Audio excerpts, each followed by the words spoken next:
Forrest scrutinizes Cicely's look one last time. Nodding once, he takes her hand, leading her out the door.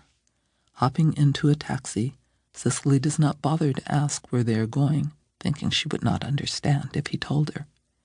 He chooses to tell her anyway. The Swiss Bank Corporation, SBC, recently acquired Banque de Commercial de Sion, consolidating their international financial power base. We're going to visit them, Forrest says. Ellie shielded me from most things capitalist. I was in high school before I even dropped a coin in a vending machine. I have no clue what you're talking about. Your parents aren't into making money. Instead, they make social change. She giggles at his silly joke. Climbing from the taxi, Forrest takes a caramel-colored corduroy blazer out of his shoulder bag.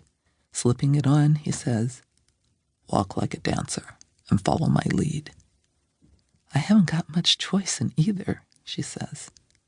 Sweeping into the front door of the bank, Forrest leads Cicely to a desk. He drapes the headdress on the back of the lady's chair.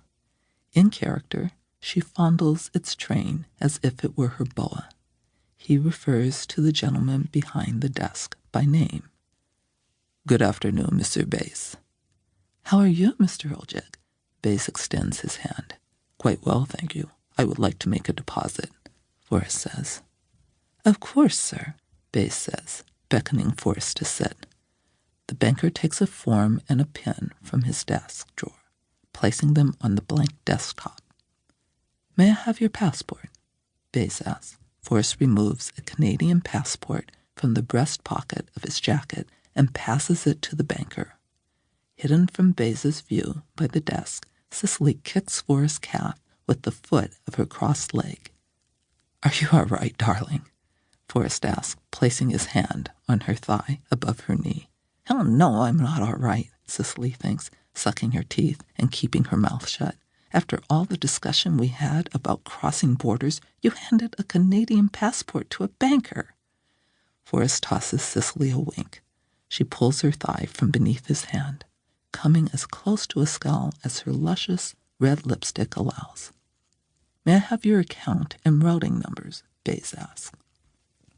Forrest recites the inordinately long numbers by heart. "The amount, sir?" 750 Canadian. Forrest opens his shoulder bag, handing Bass 750,000 Canadian dollars. "What are the gold reserves today?" Forrest asks. "Still 40%. Bass is proud as if having mined the ore himself. "This is Mademoiselle Marshall." Forrest turns to Cicely, whispering loudly enough for Bass to hear. "Your passport, darling." Confused, Cicely gives him her travel papers. Forrest hands the documents to the man behind the desk, then speaks in French. Bass responds. All Cicely understands is, "Oui, très bien." The banker writes Cicely's passport number and name on a form, handing it to her for a signature. She looks at Forrest, who nods once. Taking the pen from Bass, she signs, scowling. "May I assist you with anything else, Mr. Oljig?" Bass asks. "Please change 3,000 Canadian dollars, splitting them between West German Deutschmarks, American dollars, and Swiss francs." Forrest hands Bass the additional currency. Awkwardly enthralled by the amount of money in the finished transaction, Cicely wants to escape the bank quickly and question Forrest. She wonders if she has become an accomplice. Forrest receives the cash and a receipt, tucking both into his jacket pocket with his passport, bidding the banker goodbye. Cicely nods her farewell without speaking, playing Matahari. The two exit the bank, leaving the lingering erotic scent of Cicely's patchouli oil floating over the occasional feather falling from the headdress.